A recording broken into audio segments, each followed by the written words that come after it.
Buenas tardes, mi nombre es Daniela Ramos, médico legista de la Morgue del Callao, y vamos a empezar la clase de hoy con el tema de necropsias en el SERUMS. Este es un tema de vital importancia porque nosotros somos formados como médicos generales, la rotación de medicina legal es una rotación muy corta, y luego tenemos que afrontar el proceso del SERUMS sin recordar muy bien cuáles eran los parámetros exactos que nosotros deberíamos recordar para proceder a las necropsias. Para empezar debemos recordar que la palabra autopsia viene de estas raíces griegas, opsomai, que significa yo veo, y autos, que significa mismo. Deberíamos entenderlo como ver con los propios ojos. Los objetivos de una necropsia son determinar la causa de muerte, la data de la muerte, es decir, el tiempo aproximado del fallecimiento del sujeto, del paciente, el agente causante, el mecanismo de la muerte, la etiología de ser posible y muchas veces incluso la identificación del occiso. Hay que recordar que los casos que van a necropsia indicada por ley, son aquellos en los que se ha producido la muerte violenta, entiéndase como muerte violenta, asesinatos, accidentes de tránsito, precipitaciones en los que se sospecha que ha sido empujado, muerte súbita, entendamos muerte súbita como la que se produce en un paciente que previamente no tenía antecedentes de patología. Un típico caso de un hombre de 45 años que aparentemente no tiene ninguna patología y de pronto es hallado muerto en la puerta de la oficina. Muerte repentina. La muerte repentina ocurre en pacientes que, si bien ya tienen un diagnóstico de una patología, puede ser un cáncer o un EPOC, tienen un periodo de estabilidad de salud, ¿no? Y de pronto son hallados muertos. Se prevé en ellos que pueden morir por la patología de fondo y sin embargo no se espera que la muerte se produzca en ese momento. Luego van también a necropsia las muertes con sospecha de criminalidad. Estas muertes con sospecha de criminalidad son todas aquellas que, además de ser súbitas, podemos intuir o la policía puede investigar de que hay una causa de fondo para la muerte. Por ejemplo, se me ocurre la señora de 65 años, que si bien es hipertensa, que tiene diabetes, que se puede esperar que le dé un infarto de miocardio, sin embargo es dueña de varias propiedades y podemos sospechar que la han asesinado o la han envenenado.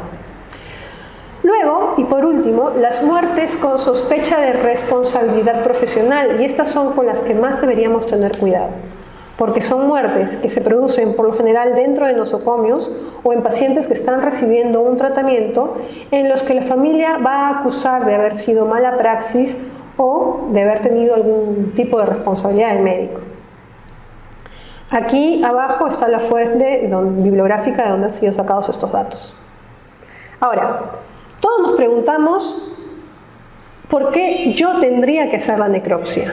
¿Por qué yo, que estoy en el SERUMS, tengo que asumir el papel de un médico legista? Pues bien, nosotros tenemos esto que está aquí, el Reglamento del Servicio Médico Legal del Perú. En su artículo número 3 dice que en los lugares donde no existan médicos legistas titulares, sus funciones serán desempeñadas por los profesionales que estén al servicio del Estado, de acuerdo a la siguiente prioridad. Primero, tendrán que asumir la responsabilidad los médicos del área de salud, o sea, nosotros los serumistas. Segundo, los médicos de la sanidad de las fuerzas policiales. Tercero, los médicos de la sanidad de las Fuerzas Armadas. Y en el artículo número 4 de este mismo reglamento, dice que el servicio médico legal tiene por finalidad colaborar dentro del ámbito de su especialidad con la administración de justicia. Quiere decir que nuestra función va a tener trascendencia sobre la decisión legal, penal de un caso. Ahora, la ley 9024 de 1937, ya sé que es bastante antigua, y sin embargo nos hemos quedado con muchos de los procedimientos que, si bien no están normados en el Código actual de procesos penales, por costumbre hemos dejado las cosas como están estipuladas en esta norma, la autopsia deberá comprender siempre la apertura de las 3 cavidades, es decir, cráneo, pecho y abdomen. Y básicamente así es como se procede en la necropsia. También se extenderá en casos necesarios a juicio del juez instructor y siempre que sea practicable a otras cavidades, como la cavidad raquídea, en el caso, por ejemplo, cuando hay proyectiles de arma de fuego que se quedan en esa región, o cuando hay algunas otras noxas que posiblemente se encuentren en esa región, ¿no? Y cualquiera otra, por ejemplo, volvamos al caso de proyectiles de arma de fuego que quedan atrapados en la región inguinofemoral. Si bien la región inguinofemoral no es una de las cavidades frecuentes de necropsia, habría que acceder a ella para poder contabilizar y perpetuar el hallazgo del proyectil de arma de fuego. Otras normas que deberíamos saber y que nos van a indicar cómo deberíamos hacer la necropsia es, por ejemplo, el decreto legislativo 25825 del 92, el Código Procesal Penal de ese año. En el artículo 240 nos dice que la necropsia debe ser practicada por peritos en presencia del fiscal o de su adjunto.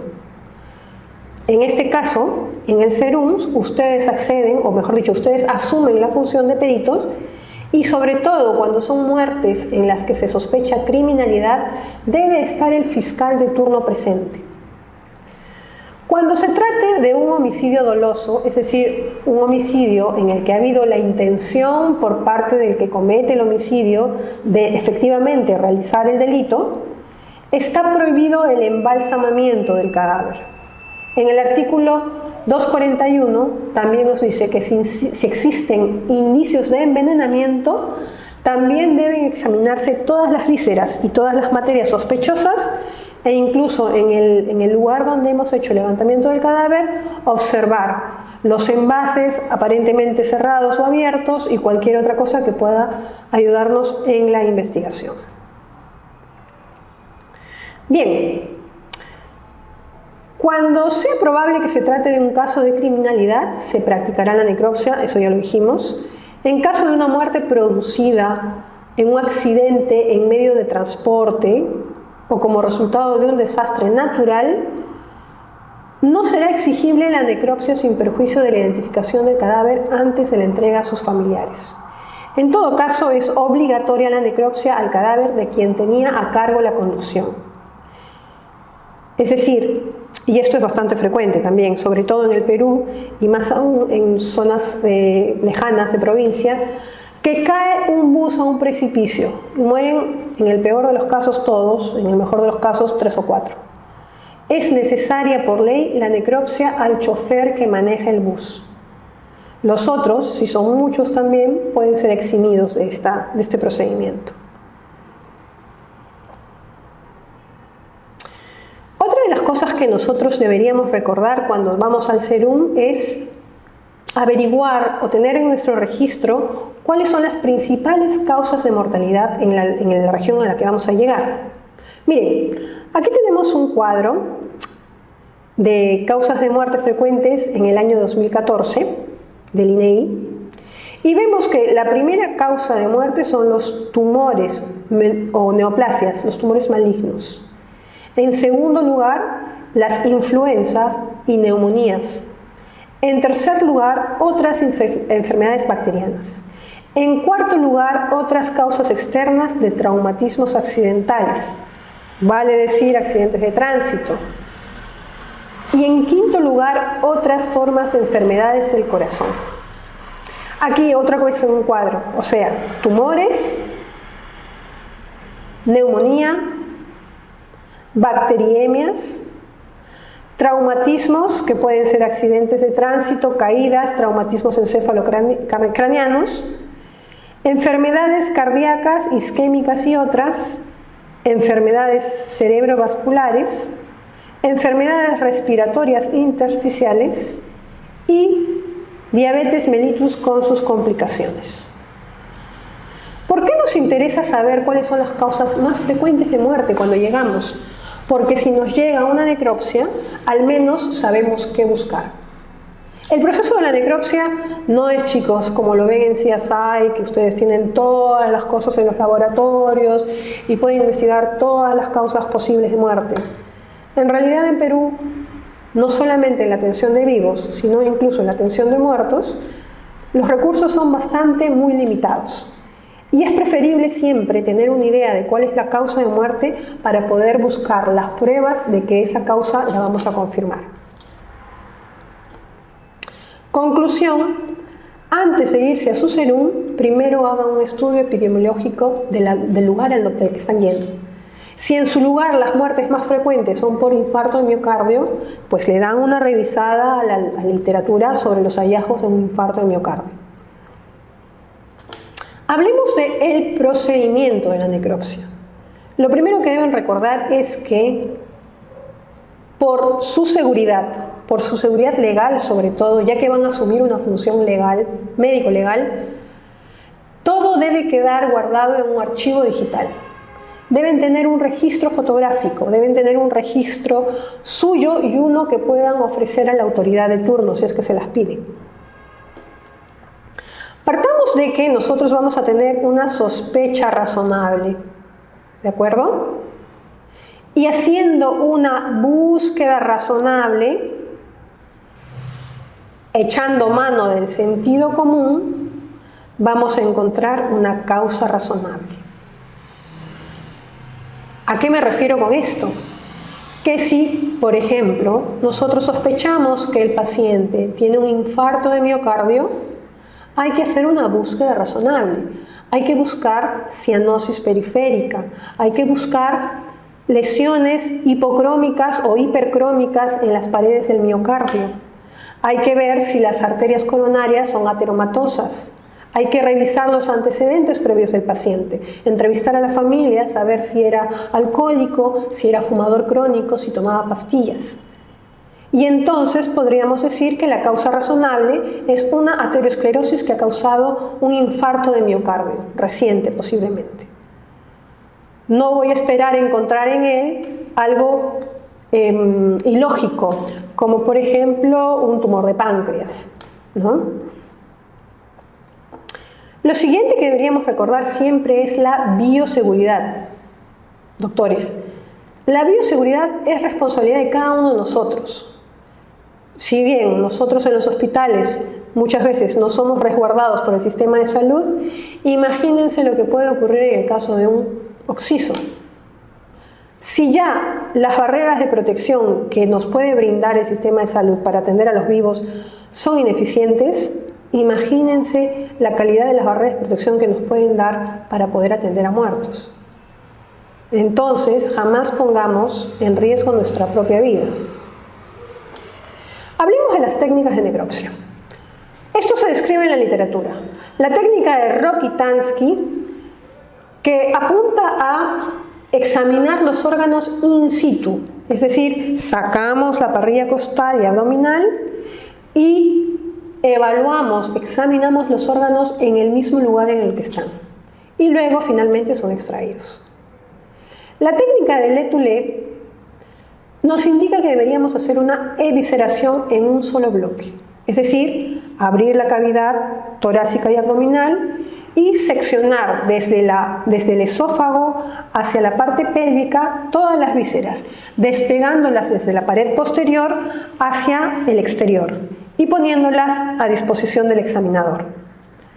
La técnica de Gong nos habla de separar en bloques separados, es decir, primero sacamos las vísceras de la cavidad torácica, es decir, pulmones con corazón mediastino, y luego sacar las vísceras abdominales para finalmente sacar las vísceras pélvicas. Y luego tenemos esta técnica, la de Virchow, que es la que con más frecuencia usamos nosotros en la morgue, tanto en la morgue central como en la morgue del Callao, que es donde yo trabajo.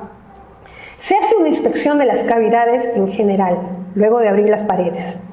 Y los órganos se retiran uno por uno, seccionándolos desde su pedículo. Se miden, se pesan, se inspeccionan, se describen y luego se seccionan para poder ver su funcionalidad interna y sobre todo para tomar muestras que luego serán enviadas al laboratorio.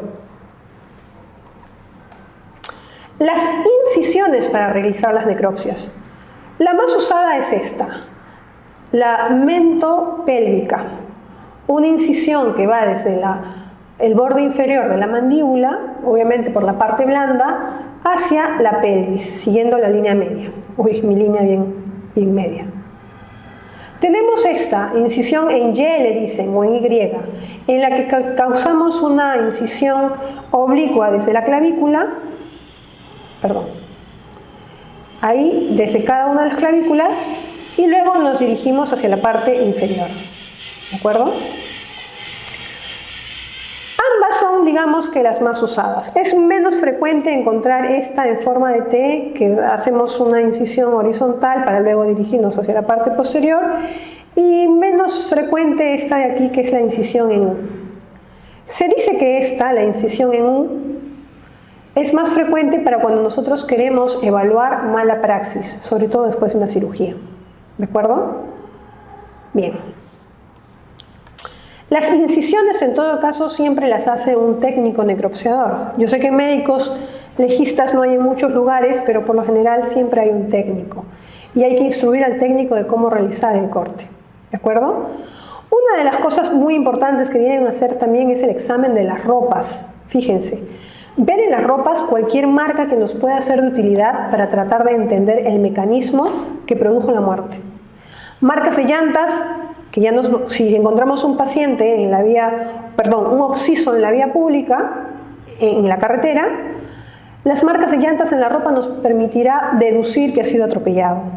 Orificios, para ver si no hay proyectiles de arma de fuego, restos tóxicos, para ver si no ha sido pepeado, pelos, para ver si no ha habido lucha, fragmentos de vidrio, marcas de elementos punzocortantes, fluidos orgánicos, ahumamiento por los proyectiles de arma de fuego, etc.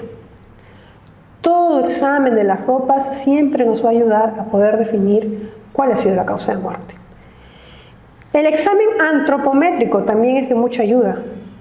Ver talla, peso, las impresiones dactilares, el odontograma. Aunque esta parte del examen es un examen mucho más específico que me permito dudar si hay en zonas alejadas de provincia. Si ustedes tienen acceso, es importante también siempre hacer un examen radiológico y biológico. El examen radiológico para que nos permita establecer si hay mecanismos de fractura o incluso cuando hay proyectiles de arma de fuego, nosotros podemos ver el orificio de entrada y a veces no hay orificio de salida. Y para cuestiones legales, al perito de criminalística hay que entregarle los proyectiles de arma. Y entonces es medio complicado entrar a buscarlos sin tener una idea radiológica de dónde está. Ustedes siempre recomienden que si el paciente al que le están diciendo que haga la necropsia, tiene que ser siempre radiografiado para que sea más fácil el proceso de encontrar los proyectiles de arma de fuego. Los exámenes biológicos, por ejemplo, una mujer en la que sospechamos que ha sido violada antes de ser asesinada o antes de su muerte. Es necesario tomar siempre una muestra del fondo del saco vaginal para búsqueda de espermatozoides. Buscar en uñas, sarro unguial, buscar cabellos, hacer hisopado. Lo siguiente que vamos a observar es el cadáver en sí. Tratar de determinar la data de muerte. Y para poder determinar la data de muerte hay algunos signos cadavéricos que nos pueden orientar. Por ejemplo, vamos a tener signos cadavéricos tempranos. Estos signos cadavéricos tempranos son el algor mortis.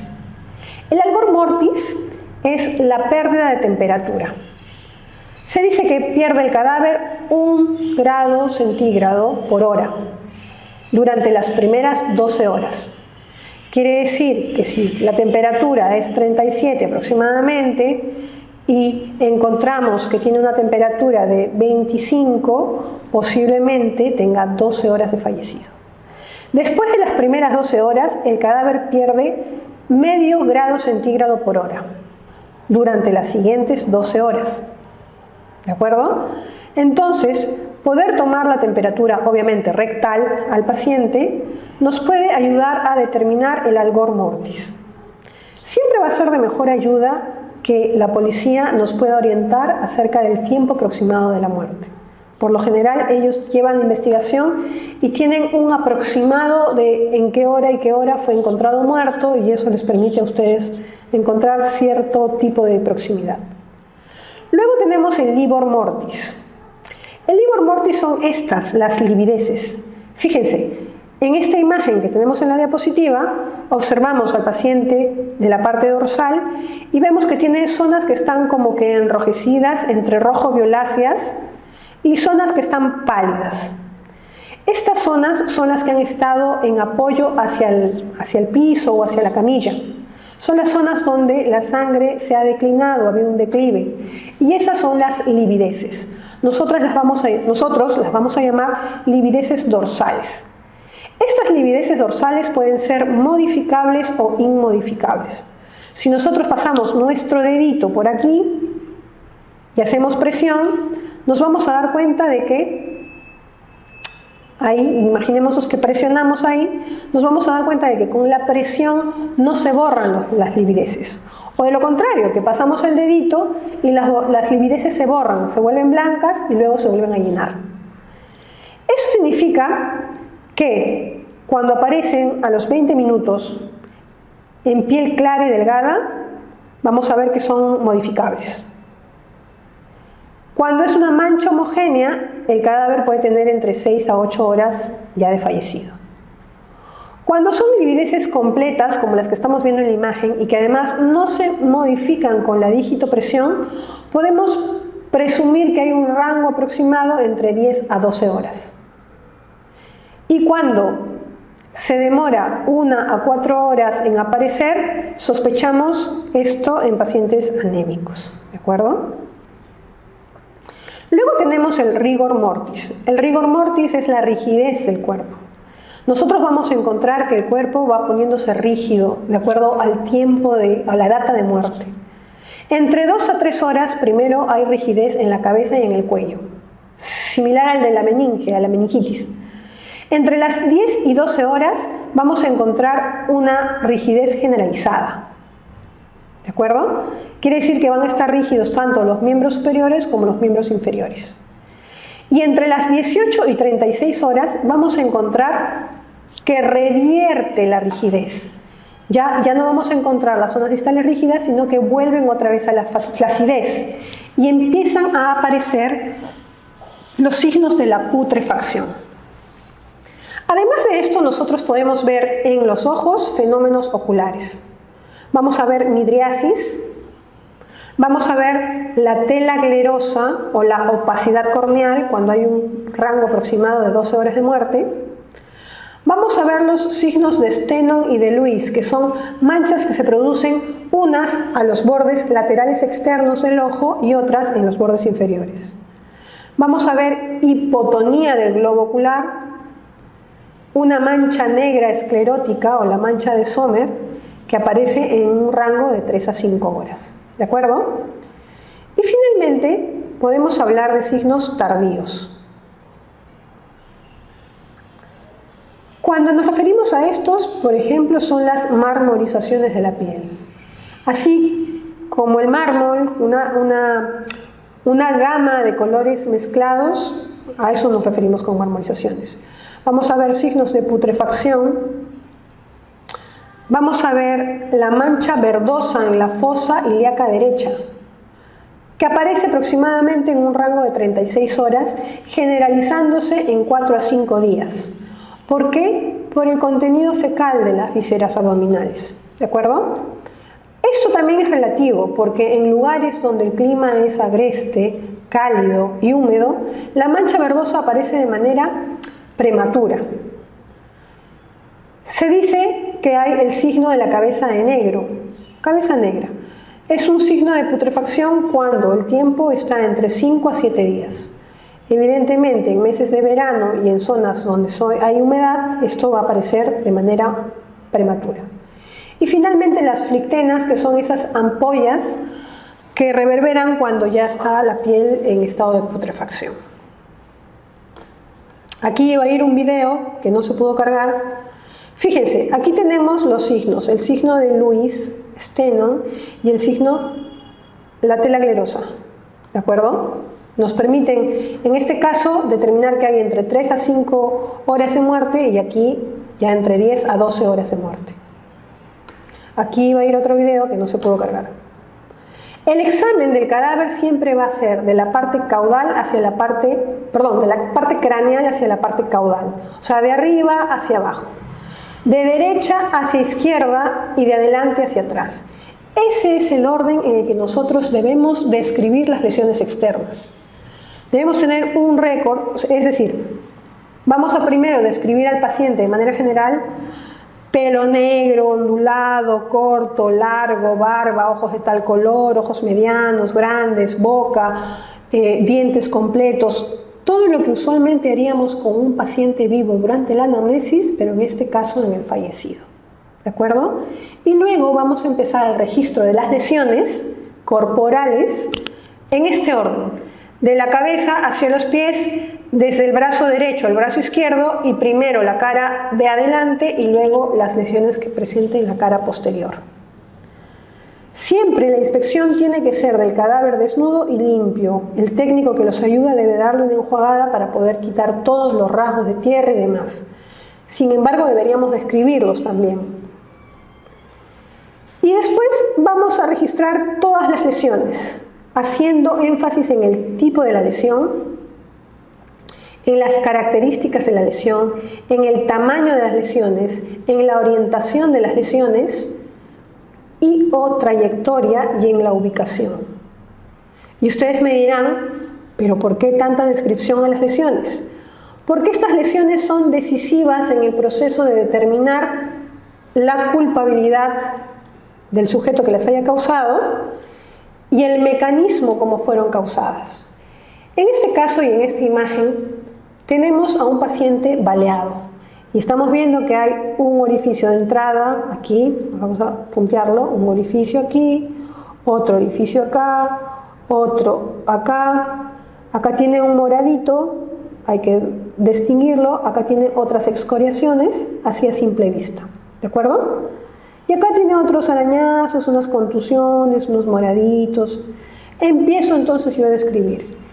Herida con características de orificio de entrada por proyectil de arma de fuego, de 1,5 por 1 centímetro, con halo eritematoso, o si puedo poner halo equimótico, ubicado en la región supraclavicular derecha, a unos, calculamos de acá a acá, bueno, acá yo estoy calculando, pero ustedes cuando tengan el cadáver deberían medirlo, ¿de acuerdo? A unos 10 centímetros de la línea media clavicular. Y así, esta es la lesión número 1, ¿de acuerdo? Luego esta es la lesión número 2 y la describimos. Herida redondeada con características de orificio de entrada de 1,5 por 1 centímetro, con halo equimótico, en región infraclavicular a 14 centímetros de la línea media. Y así voy describiendo lesión por lesión. Esta de aquí, por ejemplo, sería una excoriación rojiza. Esta de aquí sería una equimosis violácea. Posiblemente un proyectil de arma de fuego que fue disparado hacia la parte dorsal no ha salido, pero se ha quedado en la parrilla costal, causando este equimosis violácea. ¿De acuerdo? Luego de que hemos escrito todas las lesiones externas, procedemos a la apertura de las cavidades. Empezamos con la apertura de la cavidad craneal y esta se realiza haciendo un corte que une ambos orificios auditivos externos, un corte vertical, vértico-frontal. Y desde ese corte vamos a empezar a despegar el cuero cabelludo como lo están viendo en la imagen, ¿de acuerdo? Ahí. Efectivamente es un proceso un poco traumático, pero hay que hacerlo. En este proceso estamos viendo aquí algunas lesiones. Es un cefalohematoma. Medimos el cefalohematoma, lo describimos, digamos que mide 8 por 10 centímetros en la región parietal derecha. Y también describimos este de aquí, otro pequeño de 3 centímetros redondeado en el cuero cabelludo, también de la parte parietal derecha. Después de que hemos sacado o separado el cuero cabelludo, hay que proceder a, con la sierra, cortar la calota, ¿de acuerdo? Después, aquí estamos viendo el procedimiento de cortar el cuero cabelludo. Después de que hemos cortado la calota, extraemos el encéfalo. Al encéfalo hay que pesarlo, hay que medirlo y hay que observar las lesiones que pudiera presentar. En este caso nosotros estamos viendo una hemorragia subaracnoidea, ¿no? Localizada. Hacemos la apertura de la cavidad craneal, hacemos la inspección, el peso, la medida y los cortes vértico-frontales del encéfalo para poder tomar muestras que serán enviadas a patología. Hay dos tipos de muestras que enviamos nosotros para análisis. Las muestras toxicológicas, para ver que no ha sido intoxicado por drogas, alcohol u otros, y las muestras anatomopatológicas. El anatomopatólogo, el patólogo, el de anatomía patológica, me va a confirmar si esto es una hemorragia subaracnoidea, si es un infarto o si ha sido una contusión hemorrágica. ¿De acuerdo? Y luego vamos a hacer la inspección tanto de las meninges como la base de cráneo sin meninges. Porque nosotros al inspeccionar la base de cráneo sin meninges podemos observar si hay trazos de fractura. Ojo, que a veces cuando estamos en provincia y no tenemos acceso a un radiógrafo, dejar las meninges en la cavidad craneal puede ocasionar que nos pasemos por alto algún trazo de fractura. Y con eso descartamos una muerte traumática. A lo mejor el paciente ha sido golpeado en la cabeza y el trazo de fractura justamente está en el peñasco del temporal. Y si lo dejamos cubierto con meninge, no nos vamos a dar cuenta de ese impasse. Aquí va otro video que no se pudo cargar. Todos los órganos serán medidos en sus 3 dimensiones, largo, ancho, alto en centímetros. Serán descritos por sus caras externas. Serán seccionados en láminas que deberían medir entre 1 a 1,5 centímetros. Porque si mandan láminas muy gruesas, el anatomopatólogo no las va a poder examinar, se van a podrir porque el formol no llega a infiltrar cuando son muy gruesas. Y se mandarán, como ya les dije, muestras de cerebro, pulmón, corazón, páncreas, hígado, riñón, la mucosa gástrica y la piel.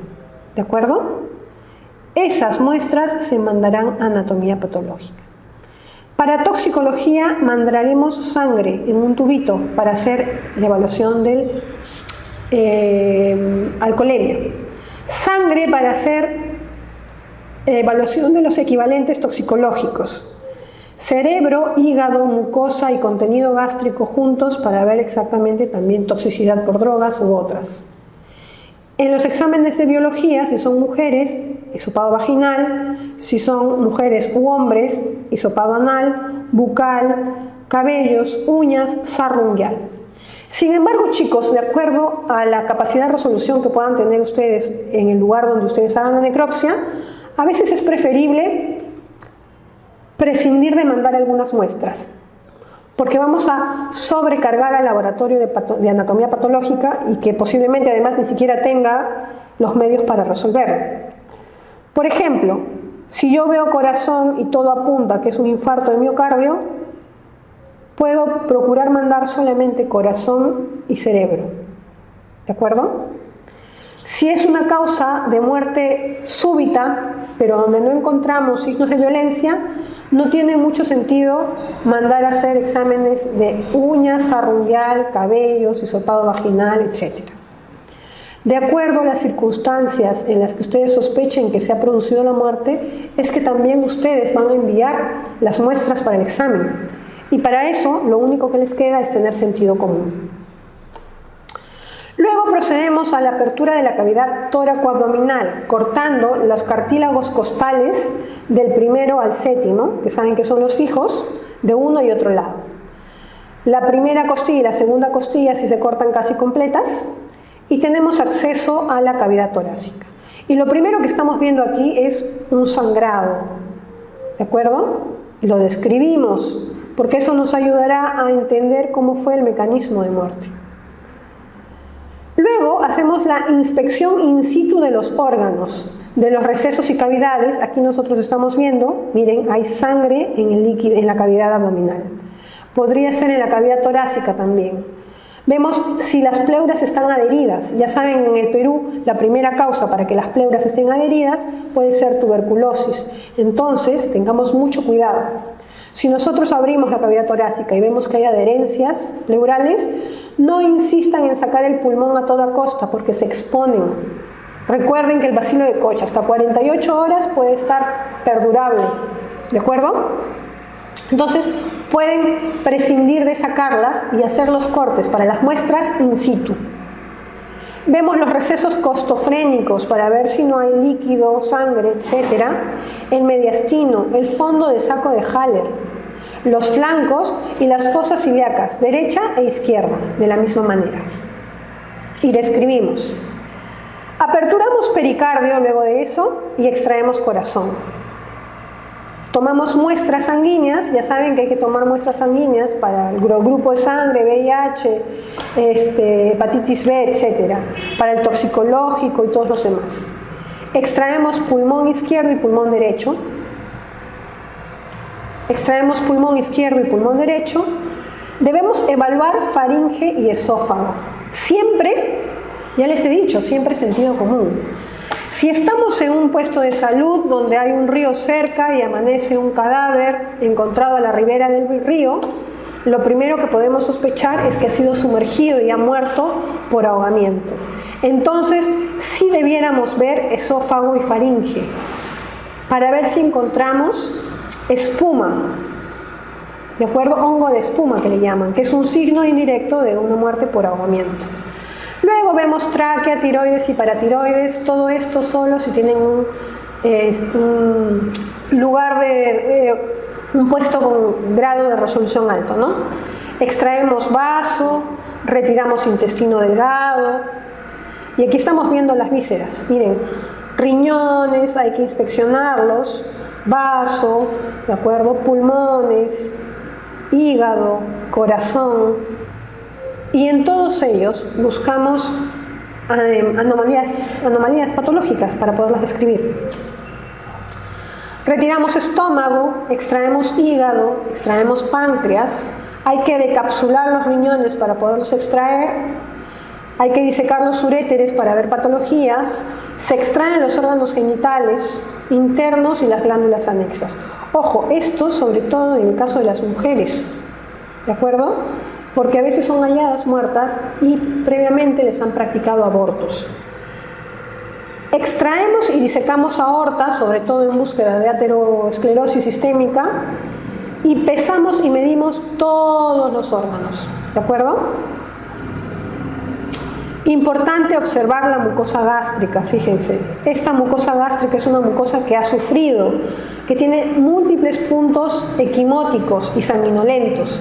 Quiere decir que este paciente ha muerto en un estado de estrés, tomando alcohol, tomando medicamentos de larga data, posiblemente es la muerte de un paciente que tenía terapia oncológica, para esas cosas nos ayuda.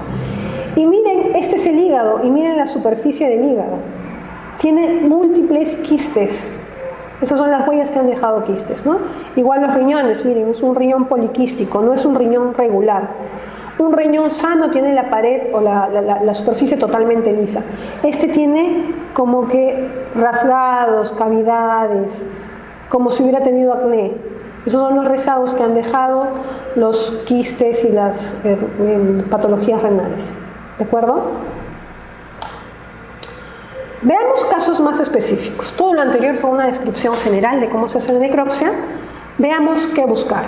En accidentes de tránsito, ¿qué vamos a encontrar? Vamos a encontrar fracturas, vamos a encontrar lesiones extensas, generalmente por arrastre. Las vamos a describir como excoriaciones rojizas por arrastre y las medimos y las describimos en manos, en abdomen, en tórax.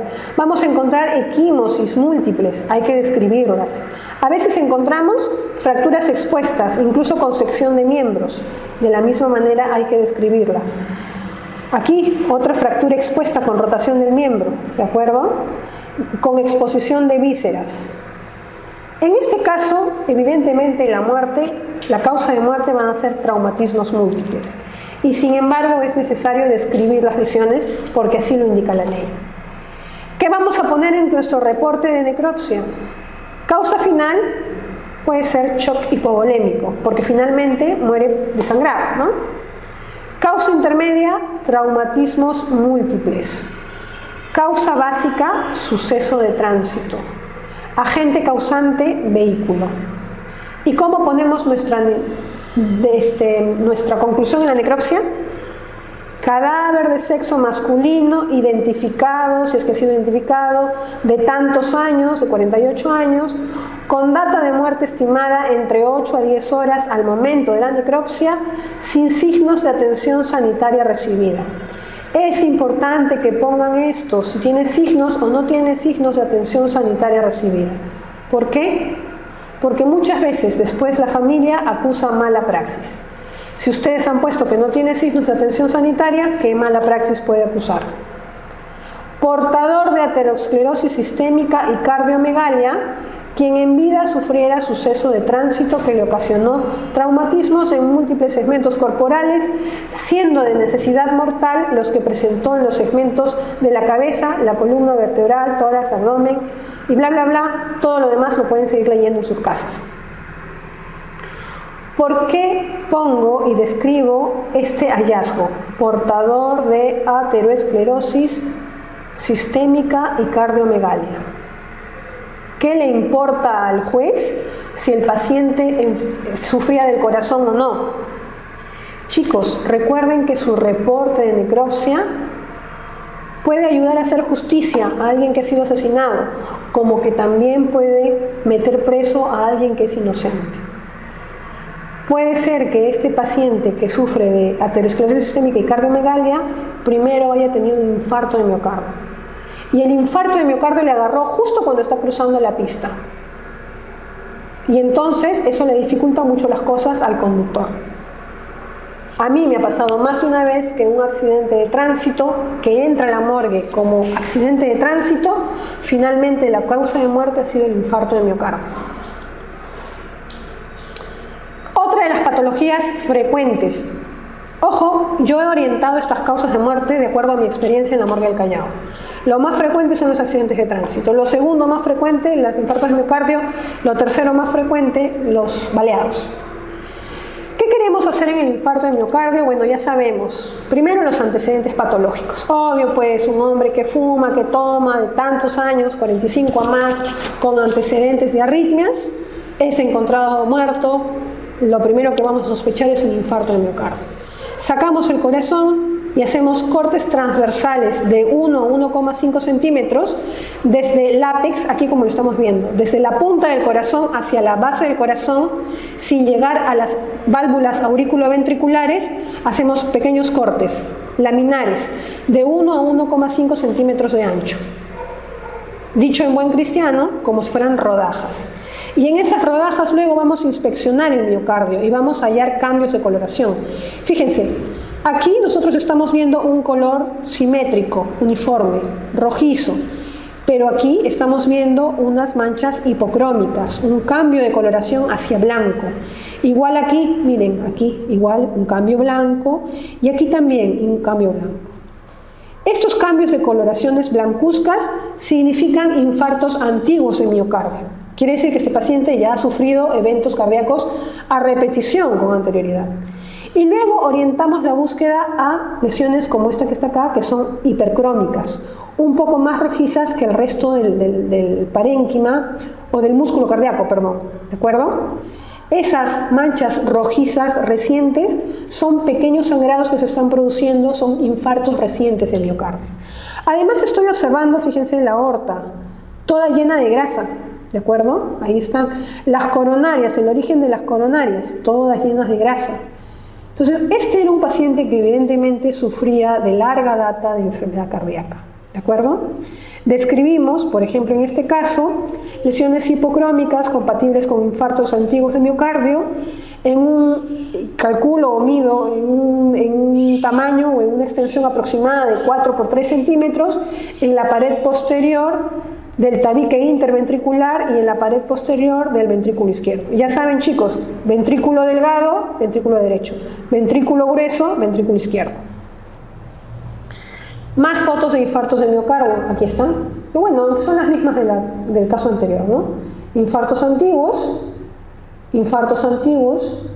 ¿de acuerdo?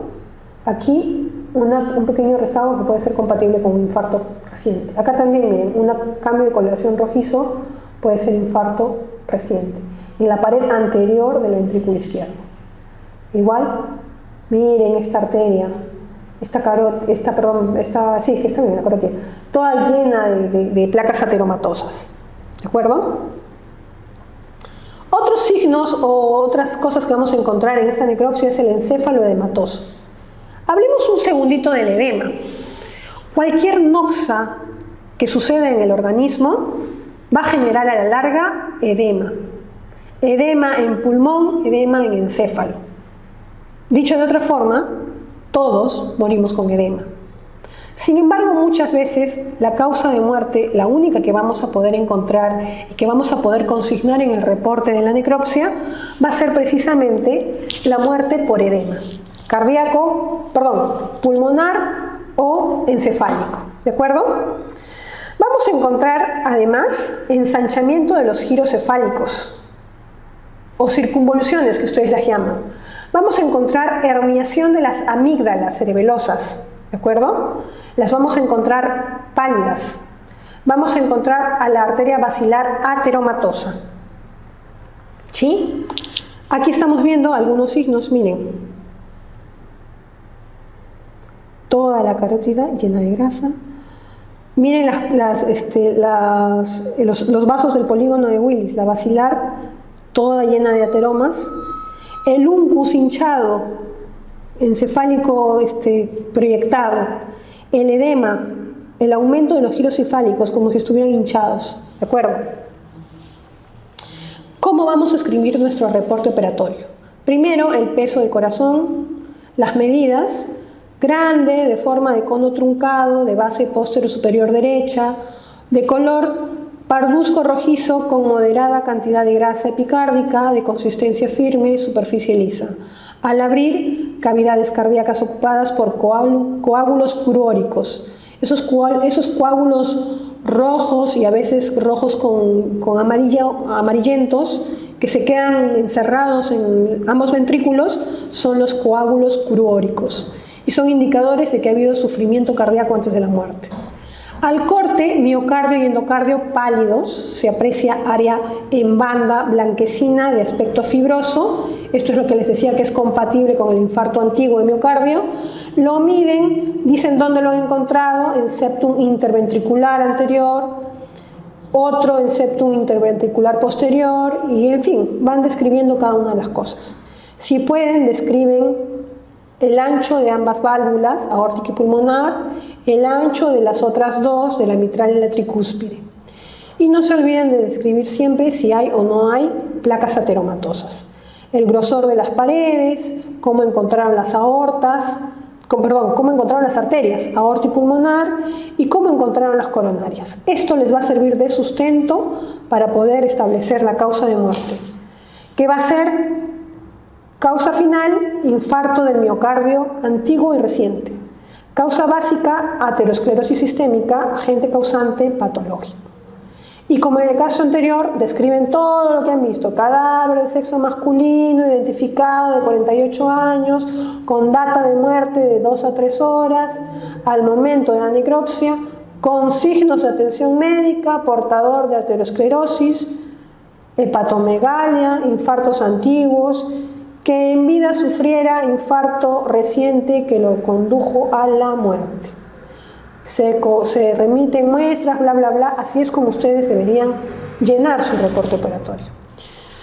No tan frecuente, ahorcado. Este caso es un poco más siniestro porque no solamente fue ahorcado, sino que después de lo que lo ahorcaron, lo quemaron. Así que, imagínense, ustedes lo ven así simplemente y dirían, ah ya, este es quemado, lo voy a matar de asfixia por intoxicación por monóxido de carbono, asfixia por monóxido de carbono, causa de muerte carbonizado. Y sin embargo, luego de inspeccionarlo, nos damos cuenta del surco apergaminado. Y ese surco apergaminado nos indica, lo voy a borrar para que no se den cuenta, ¿de acuerdo? Nos indica que antes de que haya sido carbonizado, quemado, primero ha sido sometido al ahorcamiento, ¿de acuerdo? Lo voy a volver a borrar para que quede para su registro. Un minuto, ahí está. Además hay otros signos, pues miren, protrusión de la lengua. Protrusión de la lengua es muy frecuente en ahorcamiento. Y bueno, además no solamente lo han ahorcado, sino también tiene traumatismo encefálico. Miren la semejante lesión que tiene en la pared, en el arco supraciliar. Este tipo de cosas, que generalmente las llaman ajusticiamientos, pueden encontrar ustedes en el serum. Miren, además tiene equimosis violácea bipalpebral, ¿de acuerdo? Signo de mapache. Quiere decir que también hay un traumatismo cráneoencefálico de base posterior del cráneo, ¿de acuerdo? Vamos a seguirlo mirando con detenimiento. Entonces, en sus lesiones externas, ustedes van a describir esto. Herida contusa de 5 por 3 centímetros o en forma de scalp, en forma de Y, sin suturar, en arco supraciliar izquierdo, equimosis bipalpebral, obviamente bipalpebral quiere decir en ambos ojos, ¿de acuerdo? Bueno, aunque acá yo la veo a predominio del ojo izquierdo, ¿no? Dorso de la pirámide nasal asimétrico con tumefacción, quiere decir que también le han pegado en la nariz. Con protrusión de la lengua, esto ayuda a establecer la causa de muerte de ahorcamiento, ¿de acuerdo? Tiene más excoriaciones en la zona temporal, quiere decir que encima lo han estado arrastrando, pegándole. Y finalmente, lesiones por quemadura de segundo y tercer grado en todo el área. Y pueden describir en el 25% del cuerpo, en el 25% del tórax, etc. Y describen esto. Surco apergaminado que va desde el conducto auditivo externo a 5 centímetros, cruza de manera horizontal hasta el otro conducto auditivo externo, de ahí lo vamos a ir describiendo, ¿de acuerdo? Causa final, asfixia mecánica. Causa básica, ahorcamiento. Agente causante, elemento constrictor cervical. Solo que ahora tienen que describir además traumatismo cráneoencefálico grave, pre y post-mortem. ¿Cómo sé que es pre-mortem y cómo sé que es post-mortem? Pre-mortem porque tiene la equimosis bipalpebral en el ojo izquierdo, ¿se acuerdan? Quiere decir que eso ha pasado mientras esté vivo. Signo de mapache, no le va a salir a un muerto. Y post-mortem porque tiene lesiones, no sé si ustedes se pudieron observar, tiene lesiones que no están coagulando. Si no hay coagulación, quiere decir que la lesión se ha producido después de muerto, ¿de acuerdo? Y quemaduras de tercer grado en el 30% de la superficie corporal, etc. ¿De acuerdo? Y describen los signos tal cual se los estoy dejando en esta diapositiva. Caso frecuente también, asfixia perinatal. Es muy frecuente en provincias, chicos, que hayan abortos espontáneos, a veces abortos de productos a término y que los dejen por ahí. Óbito, a veces, ¿cuándo es óbito y cuándo es un recién nacido con data de muerte? Hay una prueba que nosotros hacemos sobre los pulmones del recién nacido, del feto, mejor dicho. Y la vamos a llamar la dosimasia. En el caso de que se vaya al fondo, negativa; en el caso de que flote, positiva. Si el pulmón flota, quiere decir que respiró antes de morir, quiere decir que nació vivo, respiró y después, ¿quién sabe por qué? Bueno, no, quién sabe no, vamos a tener que investigar por qué, falleció. Y la negativa, cuando el pulmoncito se va hacia el fondo del balde, un balde con agua, tienen que llenarlo, claro. Y se va al fondo del balde, quiere decir que ese pulmón nunca respiró. Quiere decir que el feto murió dentro de la cavidad abdominal. Primero, como en todos los cadáveres, describimos las lesiones externas, lo pesamos, lo medimos, damos un aproximado de su edad fetal. Por ejemplo, es casi a término, debe tener 38 semanas. Óbito de sexo masculino de 38 semanas de gestación y empiezo a describir las lesiones. ¿De acuerdo? Se hace la necropsia igual que en el adulto. Se abre la cavidad craneal. Es más fácil porque sus huesecitos no están solidificados. Describe en este caso, por ejemplo, el cefalohematoma. El cerebro casi no está formado. Miren, está todo edematoso. Posiblemente, ni siquiera edematoso, ya está casi licuefacto. Quiere decir que ya tiene signos de putrefacción. Si lo ven bien, ya tiene manchas un poco moradas, verdosas en abdomen. Quiere decir que ya se está en proceso de putrefacción. Igual el hígado está medio licuefacto aquí y estamos viendo todas sus vísceras abdominales. Sus 2 riñoncitos, igual los medimos, tomamos muestras, hacemos la prueba con los hígados, con ambos pulmones de la dosimasia, describimos lesiones. Esto es una aproximación de la imagen. Y aquí están los pulmoncitos. Miren, los pulmoncitos además tienen múltiples manchitas aquí, equimóticas. ¿De acuerdo?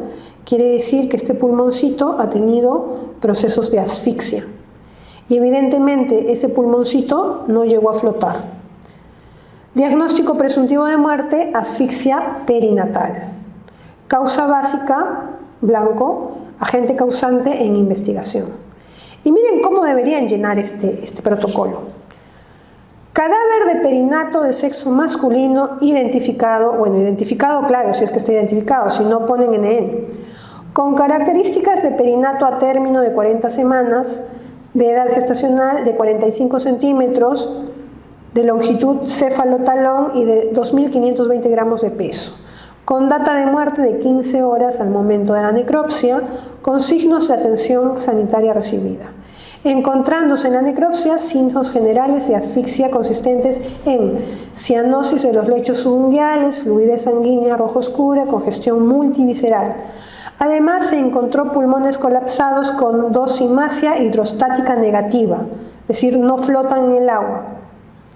Y la presencia de fluido líquido denso verde amarillento en la tráquea y en los bronquios. Quiere decir que se aspiró dentro de la cavidad. Es muy importante también que pongan esto, chicos. No se recibe placenta. Ay, perdón, lo taché. Ya. No se recibe placenta, chicos. No se recibe placenta. ¿Por qué? Porque la placenta nos ayudaría a determinar la causa de muerte. Y la verdad es que la mayoría de las veces nunca nos la dan. Solo nos mandan al feto para poder hacer el examen. Ponerlo, chicos, ponerlo porque eso nos puede eximir de responsabilidad. Bueno, la poca responsabilidad que tenemos al llenar mal o bien un informe de necropsia. Proyectil de arma de fuego. Ojalá que no se vuelva a producir en el Perú el drama que vivimos en la década del 80 y los 90 con el terrorismo, donde los médicos que tenían que ir a provincia vivían con esto todos los días. Sin embargo, sigue siendo frecuente en la provincia las muertes por proyectiles de arma de fuego.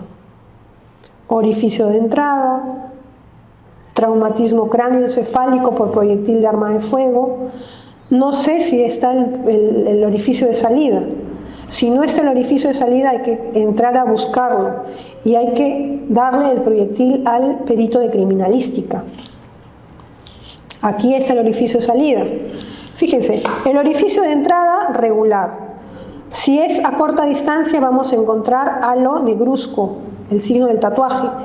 No parece que haya sido muy corta distancia, solamente tiene un pequeño halo eritematoso. Regular, yo diría, lo describiría así. Herida con características de orificio de entrada por proyectil de arma de fuego de 1,5 por 0,7 centímetros en la región temporoparietal izquierda.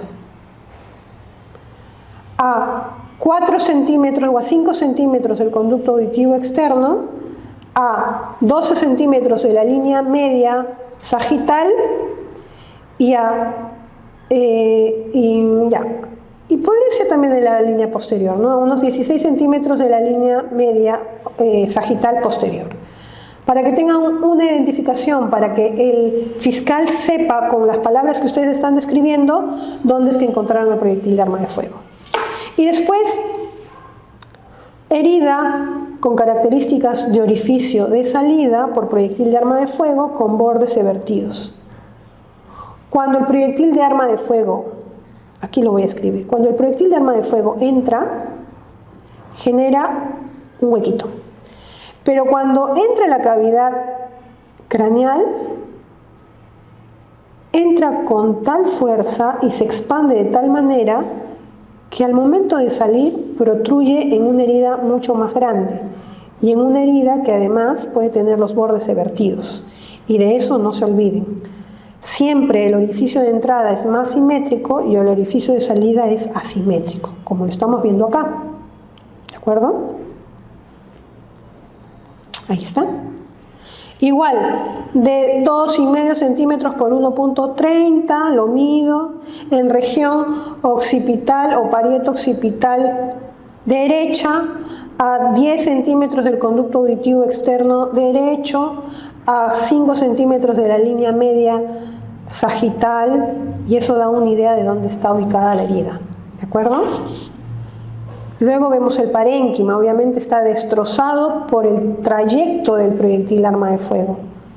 El trayecto dentro de la cavidad craneana no es un trayecto regular, es un trayecto que con la fuerza que viene y con las fuerzas que le opone la misma densidad de la cavidad craneana, hace que pueda hacer remolinos, ¿de acuerdo? Y genera lesión del parénquima.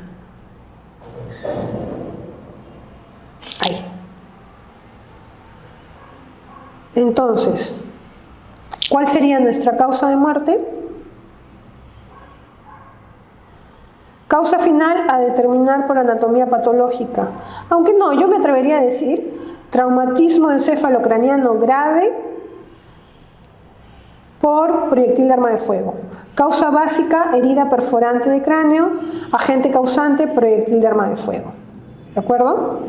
Y describen todo lo que hemos dicho. Ahí se los dejo escrito y ustedes lo pueden leer y lo pueden revisar. Vamos a apurarnos un poco porque todavía tenemos bastante de qué hablar. No tan frecuente, pero se presentan los pútridos. Muy difícil determinar la causa de muerte en un pútrido. ¿De acuerdo? Y sin embargo, tenemos que ver cómo lo describimos. Para empezar, ¿qué vamos a encontrar?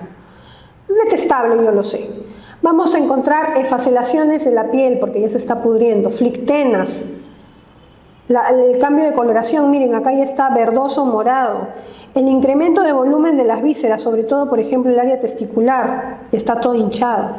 La cara de negro, este paciente, este óbito, este occiso, perdón, no es de raza negra, es mestizo, sin embargo, tiene cara como si fuera una persona negra, de negro, ¿de acuerdo? Por el estado de putrefacción. E incluso podemos describir que ya tiene una fase larvaria, quiere decir que ya hay producción de agentes biológicos, ¿de acuerdo?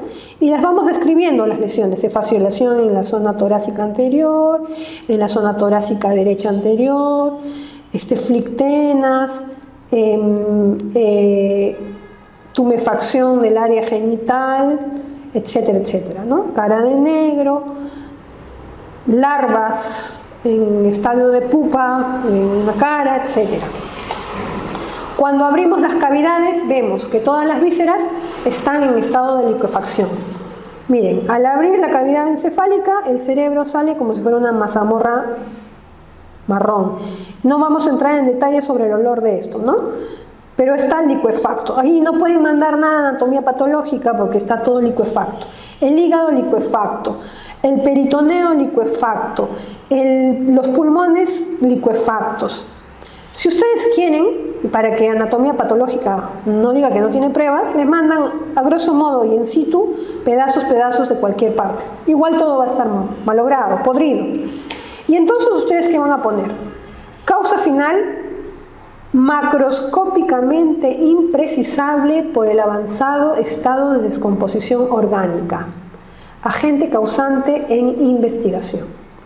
Cadáver de sexo masculino identificado de 67 años con data de muerte de entre 7 a 10 días al momento de la necropsia. en fase cromática e enfisematosa de putrefacción, con fauna cadavérica, larvas presente.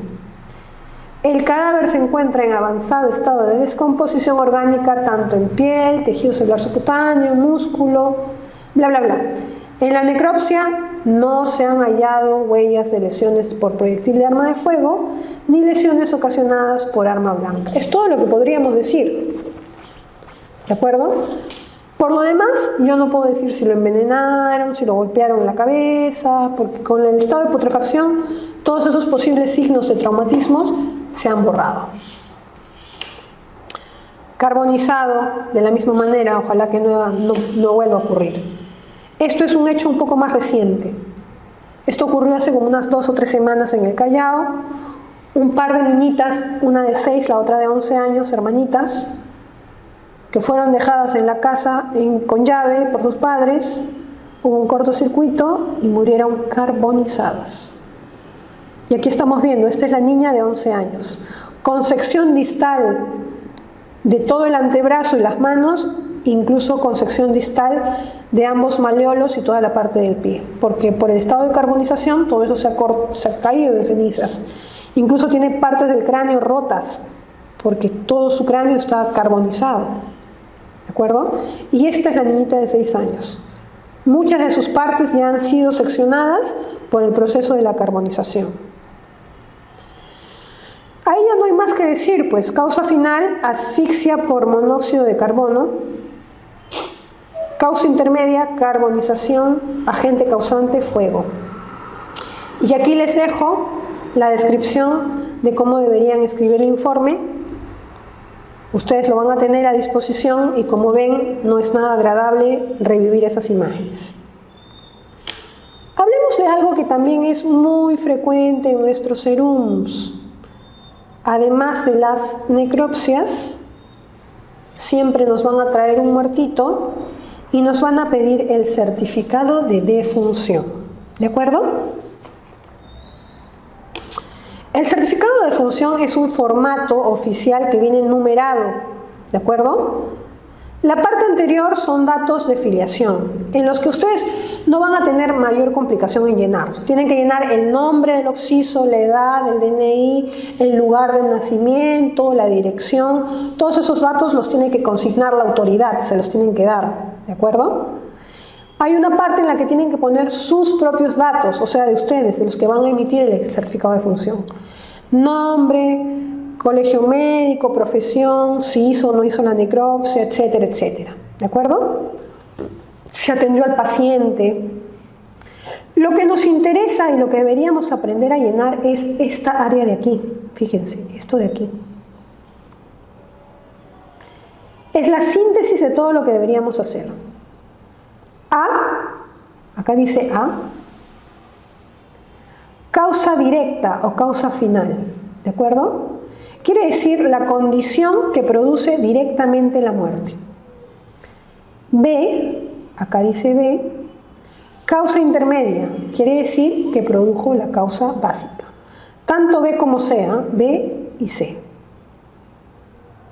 Y D, la causa básica, la causa o la lesión que inició la cadena de sucesos que llevó a la muerte. Fíjense, este certificado está llenado por mí, es un certificado que yo hice. Causa directa o causa final fueron traumatismos múltiples. Ya no llené ni B ni C y puse suceso de tránsito. ¿De acuerdo? Y aquí los datos del paciente, el apellido, etcétera, el número de DNI y otros datos de filiación que ya no debemos tomar en cuenta. Esto ya pasó hace bastante tiempo. ¿De acuerdo? Y si tuvieran alguna duda sobre el llenado del formulario escrito, aquí les dejo el link donde está el manual para el llenado del formulario, que en realidad viene siendo bien simple. Su institución, la posta, la DISA o donde ustedes estén debe proporcionarles estos formatos, que son numerados y que son controlados además. Pongamos algunos ejemplos. Por ejemplo, herida por proyectil de arma de fuego en el cráneo. Esa va a ser la causa básica, o sea, lo que yo ponía abajo, D, la lesión que inició la cadena.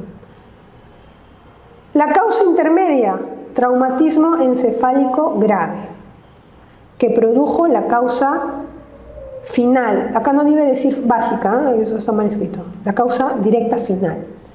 Y finalmente la hemorragia, acá me comí una M, la hemorragia subaracnoidea, que es la que causa directamente la muerte. ¿De acuerdo? Otro ejemplo. Causa básica, diabetes mellitus. Causa intermedia, aterosclerosis. Causa fásica, causa final, directa, infarto agudo de miocardio. ¿De acuerdo? Ahora contamos nosotros con el SINADEF. El SINADEF es el Sistema Informático Nacional de Defunciones. Esto es mucho más fácil, lo podemos hacer por internet. Lo que pasa es que para gestionarlo, su institución, es decir, ahora que llegan al SERUM, lo primero que deben hacer es solicitar a su institución que les gestione su código y su clave de acceso para que ustedes puedan tener su cuenta en el SINADEF. Ya cuando ustedes terminen el SINADEF, igual se quedan con su usuario y con su cuenta. Y eso les va a servir para que el resto de sus vidas ustedes puedan hacer certificados de función.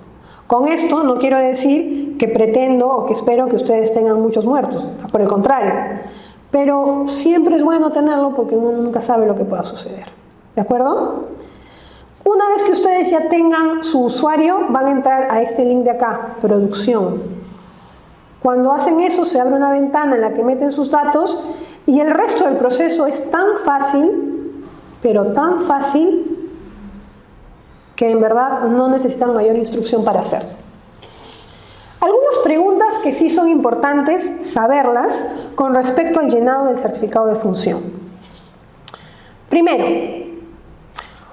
¿cómo es que un profesional médico puede tener acceso al certificado de funciones en línea, o sea, al SINADEF?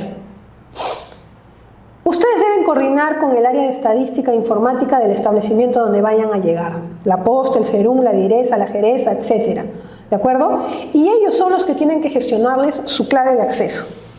Ese proceso dura aproximadamente entre 2, como máximo 3 semanas. ¿De acuerdo? Y ahí les van a pedir sus datos, sus nombres, DNI, su número de colegio médico y el correo electrónico. Así, cada vez que ustedes emitan un certificado de defunción online, les va a llegar la copia o el reporte a su correo y ustedes lo van a poder administrar. Si se equivocan, pueden entrar otra vez a modificarlo. No los datos del fallecido, sino las causas de muerte u otras cosas. ¿De acuerdo? La diresa, el responsable de informática de la diresa, emitirá una solicitud al director general de Tecnologías de la Información del MINSA, con el cuadro de los profesionales, con un archivo en Excel y todo lo demás es proceso administrativo. ¿Quién debe generar el certificado de función? Esa es una gran pregunta, porque más de una vez ustedes que van a empezar a trabajar como médicos generales en alguna clínica, se muere algún paciente en la clínica y pretenden que ustedes hagan el certificado de función. Puede ser. La certificación de la defunción la realiza el médico tratante. El médico que constata la muerte, el médico legista que practica la necropsia, o sea yo o ustedes, si es que van a tener que hacerla en el SERUM, y el médico señalado por el establecimiento de salud. Eso de acuerdo a esta directiva administrativa del 2016. Quiere decir que si están en el SERUM y nadie quiere hacer el certificado de función y el jefe del puesto, si es que no son ustedes, les dice que tienen que hacer el certificado, lo tienen que hacer. ¿De acuerdo? Otra pregunta. Si la muerte ocurre en una ambulancia con médico, ¿quién debe realizar el certificado de la defunción? La responsabilidad del médico que actúa en el servicio de transporte es justamente toda la que está señalada aquí, ¿no? Bla, bla, bla. Por tanto, si el paciente fallece por causa de una enfermedad o complicación de la misma y existe información suficiente acerca del caso, le compete al médico de la ambulancia la emisión del certificado de defunción. Pero ustedes se pueden negar, ¿ah? Si el paciente, los han mandado, como suele suceder, a tontas y locas con el paciente, y ni siquiera ustedes saben bien ni tienen constancia de lo que le está sucediendo, no pueden hacer el certificado de necropsia, pues. Si la muerte es por una causa externa, quiere decir que encima de que estaba viajando hubo un accidente en el carro, se cayó, qué sé yo, el cuerpo debe ser transportado al establecimiento de salud a donde iba a ser atendido y debe darse parte al Ministerio Público. Del Serum deben aprender una cosa. De todo, absolutamente de todo, denle parte al Ministerio Público. Aunque caigan pesados, por angas y por mangas. En el puesto en donde estén debe haber algún policía, debe haber algún representante del juez, algún representante del Ministerio Público. Ustedes notifiquen, siempre. Si la muerte ocurre en la ambulancia sin médico, ¿es considerado muerte sin asistencia médica? Sí. Si la muerte es por causa de una enfermedad o complicación de la misma, el personal a cargo de la ambulancia debe informar a la familia para que el certificado de función sea emitido por el médico tratante. Si el fallecido no tuviera médico tratante, el cuerpo debe ser transportado al establecimiento de salud a donde iba a ser atendido y debe darse parte al Ministerio Público. Ya el fiscal determinará si hay que hacerle necropsia o no. Eso ya no es responsabilidad de ustedes. ¿De acuerdo? En todos los casos de muerte violenta, por causa externa, es decir, accidente de tránsito u otros, el cuerpo debe ser transportado al establecimiento de salud y darse parte al Ministerio Público para que lo más probable que suceda es que el Ministerio Público indique la necropsia de ley. ¿De acuerdo? Miren, en recién nacidos, si el recién nacido pesa menos de 500 gramos y muere minutos después del nacimiento, ¿se debe emitir certificado de defunción? Se debe emitir certificado de defunción general. El concepto de nacido vivo depende de la presencia de signos de vida, independientemente del tiempo de vida, del peso o de cualquier otra cosa. Si nace con movimientos respiratorios y muere, hay que darle certificado de defunción. Una cosa distinta es si nace muerto. Si nace muerto, hay que dar parte al Ministerio Público y el Ministerio Público determinará mediante el fiscal, a través del fiscal, si se hace o no se hace la necropsia de ley. ¿De acuerdo? El médico que trabaja en un establecimiento de salud público emite un certificado de defunción para un paciente que murió sin asistencia médica. Posteriormente, por una denuncia que se sospecha de que se trataba de un envenenamiento, ¿cuáles son las consecuencias legales y éticas para este médico? Miren, a esto es a lo que yo apunto, ¿de acuerdo? Deberíamos evitar hacerle certificados de defunción a gente a la que no nos consta de por qué se han muerto, sin asistencia médica. Para emitir un certificado de defunción, el médico debe proceder a un cuidadoso examen externo del cadáver, a fin de descartar cualquier posibilidad de causa externa. Como el médico no encontró signos de violencia externa, no recibió información sobre esa sospecha, el médico debe anotar en la parte 1, o sea, en la causa de muerte desconocida. ¿De acuerdo? En la parte 2 debe anotar las enfermedades que refieren los familiares que tiene y que podrían estar en relación con la causa de muerte. Si después de la investigación se comprueba que la muerte fue provocada de manera intencional, el médico puede estar exento de responsabilidad por haber actuado de buena fe. Bueno, eso dice este texto. La verdad de la verdad es que si ustedes hacen un certificado de defunción y luego la familia denuncia que en realidad lo envenenaron y luego por alguna desgracia de la vida sale que de verdad ha sido envenenado, la familia o la parte de la familia que esté interesada siempre los va a acusar a ustedes de haberse coludido con el supuesto asesino. ¿De acuerdo? Mi recomendación, chicos, es que ustedes no hagan certificados de defunción de muertos que no sean suyos. Un paciente es admitido en el hospital y fallece antes de cumplirse 24 horas desde el momento de su admisión. Este es un drama del día a día, siempre nos sucede. El paciente entra al hospital y fallece antes de las 24 horas. Y lo que sucede en el hospital es que no quieren dar el certificado de función.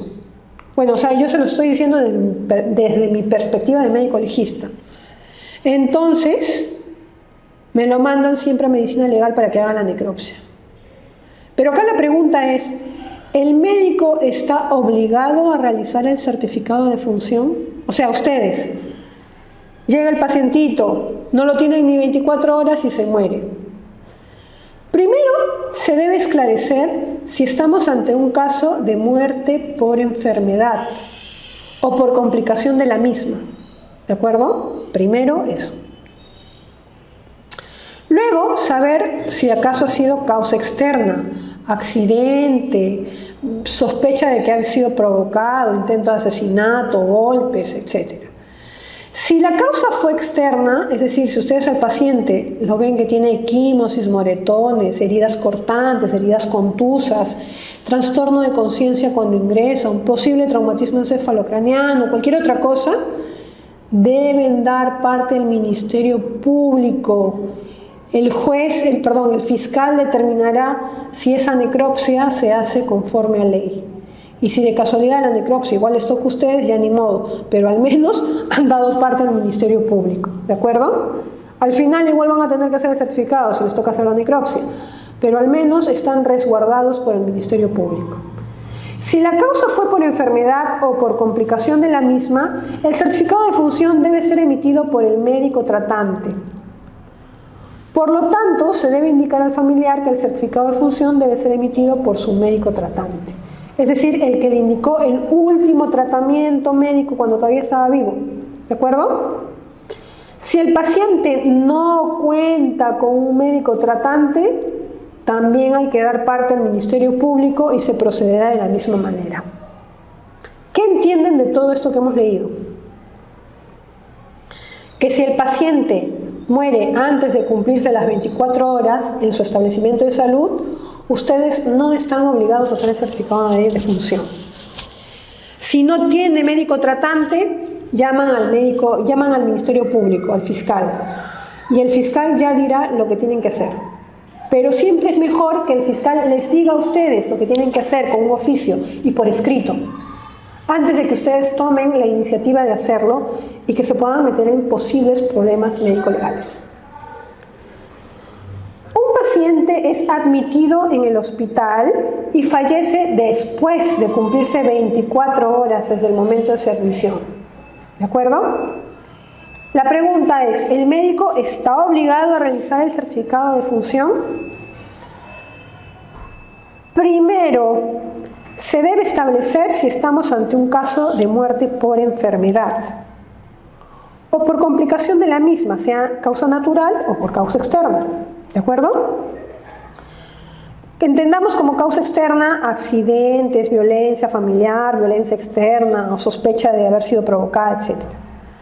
Si la causa fue externa, ya saben, aunque hayan pasado más de 24 horas desde su defunción, si es violencia, se debe dar parte al Ministerio Público. Y les cuento una anécdota.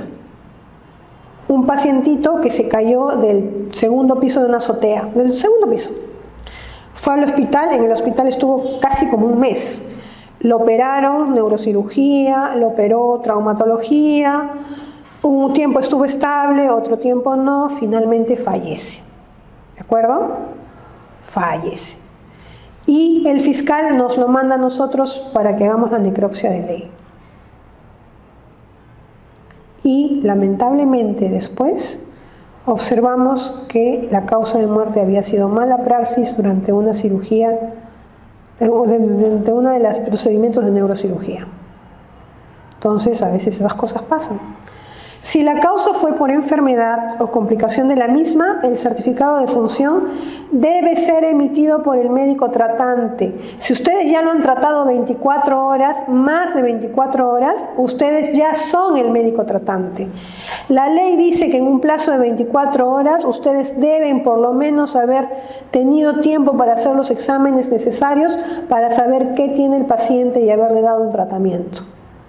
Si ustedes lo han tenido 24 horas en reposo y no lo han examinado, a ese chicharrón suyo. En caso de ausencia, el médico que lo está reemplazando o el médico de guardia deberán hacer el certificado de función. Esto siempre sucede en la clínica. También experiencia personal. Mi primer año de egresada de la universidad, hacía guardias en la clínica, nunca estaba el médico tratante. Yo, que era el médico de guardia, tenía que hacer el certificado de necropsia. ¿De acuerdo? Un paciente fallece antes de cumplirse 48 horas, desde el momento de su alta de un establecimiento de salud. O sea, ustedes los dan de alta y se muere a los 2 días como máximo.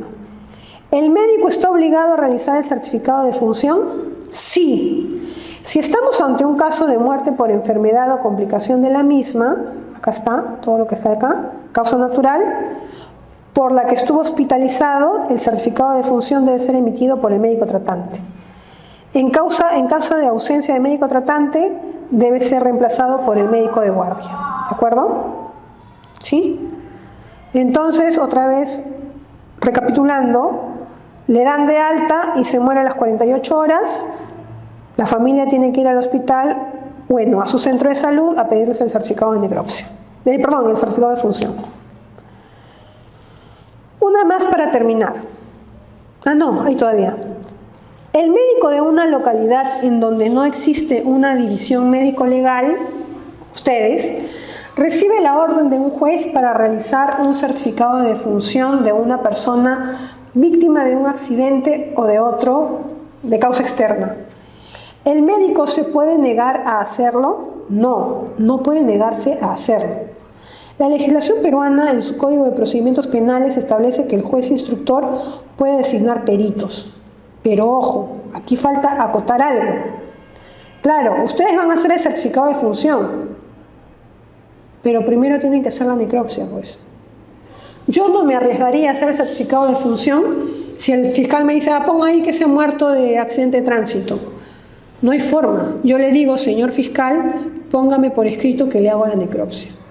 Si ustedes están entre la espada y la pared, por lo menos hagan su necropsia. No es tan difícil hacer la necropsia, chicos. En el caso de que no exista una división médico-legal, el instructor puede designar a un médico como perito, o sea, ustedes, pues, ¿no? Solo puede negarse argumentando causas justificadas relacionadas con el caso que se está investigando. Si se trata de una causa externa, el perito debe anotar en la última línea como causa de defunción las circunstancias relacionadas con la lesión o lesiones que originaron la muerte. Pero ya les he dicho yo siempre, mejor pidan la necropsia de ley. ¿De acuerdo? Cuando esta nos toca duro.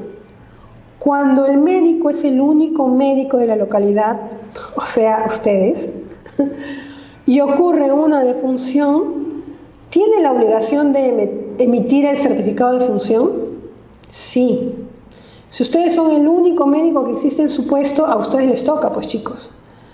Pero viendo las salvedades anteriores que hemos visto, ¿no? Si el médico no atendió a la persona fallecida en su última enfermedad, debe examinar cuidadosamente al paciente para descartar causas externas. Y en la causa de muerte tiene que anotar causa de muerte desconocida. ¿De acuerdo?